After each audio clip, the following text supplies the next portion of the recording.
Welcome, friends, to this special Memorial Day edition of More Bad News. Brought to you, as always, by Camel Cigarettes. Take the Camels Challenge. Smoke Camels for 30 days and see for yourself what a difference Camels can make in your life.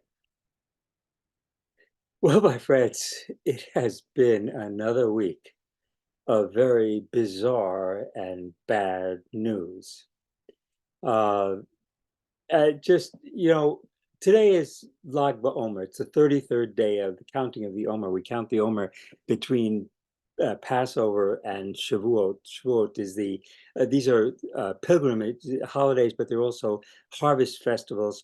And between the harvest festival that is Passover and the harvest festival that is Shavuot, which is the last harvest festival, the first harvest festival of summer, I don't know which is the last or the first, we count the days, and it's a commandment, and people have pointed out that, yeah, but you're an atheist, yeah, but I don't believe in God, but the command, you can't deny. I mean, it's there. You are commanded to count the days. We have commands. I mean, I'm not sure where the hell these commands came from, but God damn it, there are commands. You obey the algorithm, don't you? I mean, don't get me started. Anyway. It's Lag BaOmer, which is it's Memorial Day, and Lag BaOmer is a sort of Memorial Day. And Memorial Day, is really a 3-day weekend that inaugurates the summer, and people have a good time. They don't generally go to cemeteries and mourn, and that's the same with Lag BaOmer, which is the 33rd day of the Omer was the day that a plague that killed off 24,000, according to the legend, of Rabbi Akiva's students ended. So the plague ended. Memorial Day is when it really was started off after the Civil War. There are all kinds of different explanations of where it came from. David Blight, who is one of my favorite historians, I love the man, he attributes it to African Americans who reinterred some Union soldiers and decorated their graves. It was originally called Decoration Day, but it certainly emerged in the South first. And it emerged out of mostly, I think, women who were wanting to. I mean, everybody was dead. Your father was dead, your brother was dead, your husband was dead, and your son was dead. So, I mean, you're devastated. And so you go to the cemetery where they are buried and you decorate their graves and you mourn over all of that you have lost. That becomes a barbecue. Um, but it was out of the Civil War, and it made me think. Whenever I taught the Civil War, I always like to start with the Battle of Gettysburg. I like to start in the middle, not in the beginning or the end. The Battle of Gettysburg, where you have the story of Little Round Top, which I always like to tell because Big Rapids and Bowdoin, Maine, were very similar. They're little college towns. And what happened in the summer of 1862, this little college town like Big Rapids, Ferris State University, there was Bowdoin College in Bowdoin, Maine. They mustered 1,600 men and boys, a lot of them from the college and from the town. They were all locals. The doctor who was part of the regiment was the doctor who had delivered most of these boys or had been taking care of them at least. Everybody knew everybody. It's a small town. And by the summer of 1863, July 1863, they had been on the field for a year, and there were 300 left.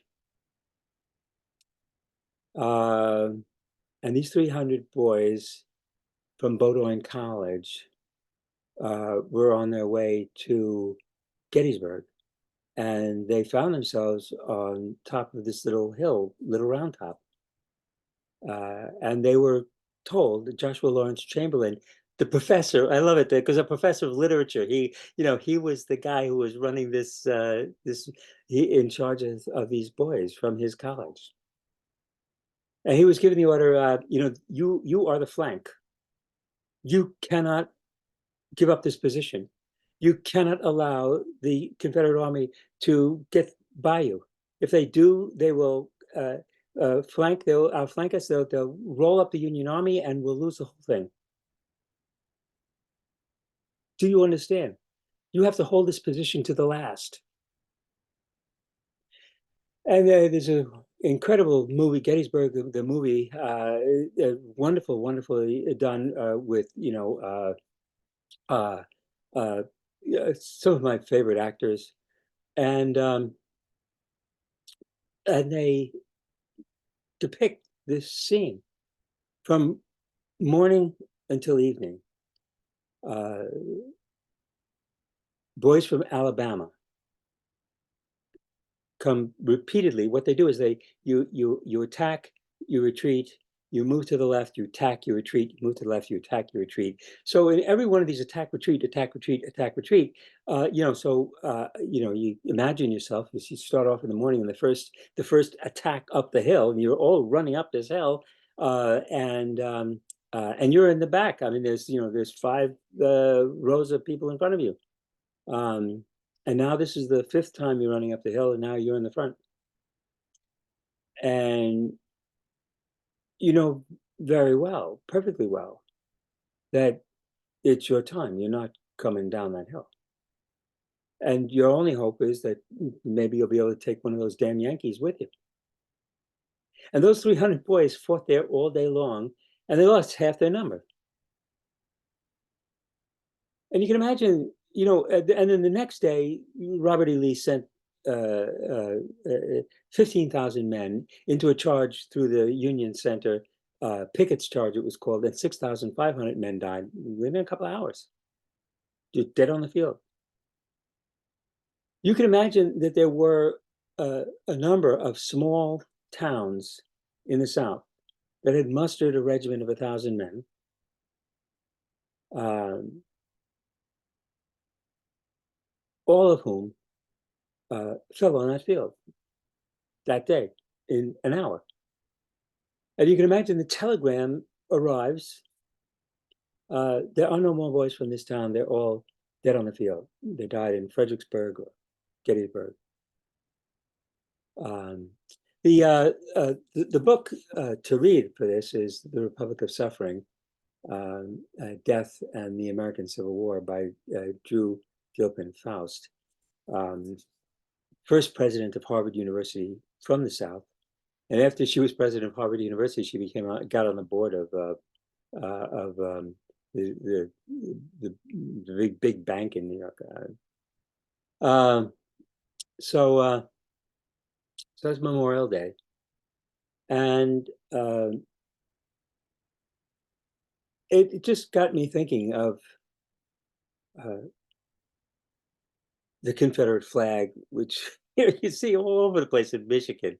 Michigan sent 90,000 men, boys, into the Civil War. Over 9,000 of them died. And to see the Confederate flag flying around here, it's just I don't know. It's hard to say. Well, I mean, how do you respond to such a thing? It's just such insanity. You wouldn't expect it. It's not what you would expect. I mean, things change. Things change, always for the worse. And that's the whole point of More Bad News, which is that nothing is at all is getting better. And last week was just a dreadful week. I mean, not only did we discover that Justice Alito, was flying the insurrectionist flag. He's like flying the Confederate flag. He's flying the U.S. flag upside down, and he's got the Trump flag in his other house. And but he also just wrote the majority ruling in the North Carolina case denying Black people, representation. I mean, it's like, hey, and that brings me to Chief Justice Roberts, who said that you couldn't do anything about segregation since it was all de facto. That the fact that white people and Black people don't live in the same neighborhoods is not anything that the government did. But there's this wonderful book by Richard Rothstein called The Color of Law, in which he shows that that's exactly what happened. That the federal government came in with housing projects, and they destroyed Black neighborhoods and integrated neighborhoods, and they built segregated neighborhoods. And that was in the 60s. We're not talking about ancient history. If you want to understand the racism today, you need to read Michelle Alexander's book on the new Jim Crow. The number we see it in our justice system that a man like Trump cannot be prosecuted. Every block, everything's in the way of it. And Judge Merchan said himself that he did not want to put Trump in jail because he was a former president and maybe a future president. Well, he admits that he's not treating him like a human being, like anybody else, and certainly not like a black person who would go to jail even without any evidence. And that's what Michelle Alexander, the point of her book is that they're just rounded up and shipped off. They're given felony convictions. And then for the rest of their lives, they're denied the right to vote and all kinds of other accoutrements of citizenship. So also, we had the Louisiana legislature banning two perfectly safe, important drugs, not drugs just for medical induced abortions, but drugs that women need. And Louisiana has the worst infant mortality and maternal health rates in the world, essentially. I mean, in the United States certainly, but even in the world. And the cruelty was the point. The cruelty was the point. It's perfectly safe drugs. So they wanted to outlaw them in order to prevent women from being able to easily abort a pregnancy. You do not want these girls to do that. You better have that baby. You've been raped, you have that baby. So so that was bad news. And then, of course, uh, I don't even want to talk about Israel and Gaza. I mean, I have to, but I don't want to, believe me. We're caught in this situation. I tell you what it reminds me of. There was an article last week. I think it was in the Washington Post. I don't remember exactly where, but about uh, these um, uh, home. What do you call it? Their home. I had a note here someplace. Cisterns. So where the ship goes in and then it collects, but the brown water slowly leaks out and it goes through the soil, ends up in the water table, but it's okay because it had a long way to go and it filtered it out. It turns out that there's millions of them, and that now what's happening is the Earth is vomiting up the shit from these things, um, because the water levels are rising, especially in places like Florida and Alabama, Louisiana, etc. And it just seems to me that what's happening is the shit's all there, and now it's rising up to the surface where it's polluting everything. And it's not like this is something that can be put back in the ground. It's this already. I've heard references to October 7th as the worst atrocity since the Holocaust. So I mean, you have to give it to Hamas. I mean, this was a small, insignificant. Nobody thought about Hamas very much, but they have made an imprint now. Nobody wants to recognize the fact what they have achieved, but it's in my mind, it's like the Osama bin Laden uh, achievement. I mean, he struck with a very cheap operation. He struck America and changed the world forever, and he is worshipped and adored, and will be by more people than ever. Adored George Bush for sure. Um, Hamas has achieved with violence, and they've been achieving with violence all along. I mean, it's not. It was a proven record. I was in Israel in 1996, I think it was, for my son's bar mitzvah, and I saw the number 18 bus, which had been blown up by a suicide bomber from Hamas on a Sunday morning in a rush hour packed bus.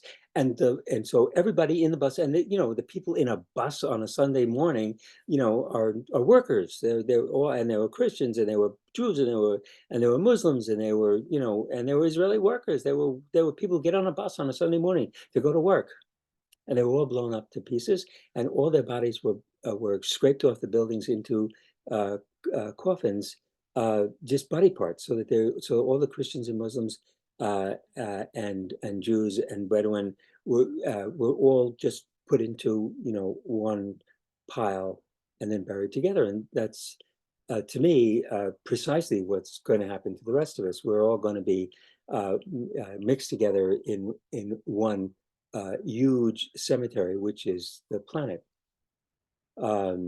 So my response on Friday, Karen and I went for a 44-mile, 4+ hour ride. And we were 15 miles out from our destination. We were riding by the Lake Michigan, so it was a gorgeous ride. 4 hours. I mean, just really feels great. We're going today. I'm doing this without a script because we got to get out of here because, and I have no time for anything anymore. I don't know what it is, but I'm doing a whole bunch of stuff. I've just begun working on my memoirs, which I've had the title of the memoir, forever. It came from a Jimmy Swaggart sermon. I used to watch Jimmy Swaggart. Yeah, I don't even remember when it's the 70s or something. But I loved him. He would get up there and he's giving this sermon and he's talking about these people who are on the toboggan slide to hell. And I realized that's it. That's the name of my memoir, the toboggan slide to hell. And so I've been working on that, and today after this show, Karen and I are going to go out for another ride, the question is for this show, More Bad News. How do you live your life when you understand perfectly well where we are, where we're going, and then it's going to be nothing but more bad news, which is what we'll have next week when we get back again together. So take the Camels Challenge, smoke camels. There's no time like the present. And I'll see you next week for another edition of More Bad News.